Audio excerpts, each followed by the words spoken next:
La France pourrait bien devenir le cancre budgétaire de la zone euro, mais Emmanuel Macron entend faire la course en tête dans le soutien à l'Ukraine. Les 27 se réunissent justement aujourd'hui et demain à Bruxelles.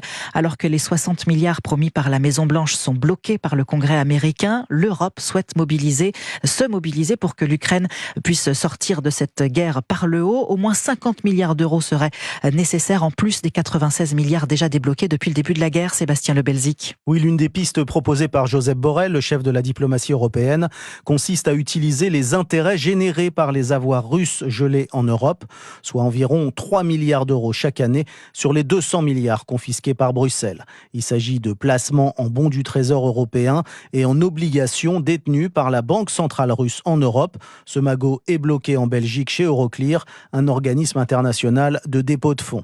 La Russie menace déjà l'Europe de poursuites judiciaires en cas d'utilisation de ces avoirs ou des intérêts générés par ces placements, comme envisagé par la Commission européenne.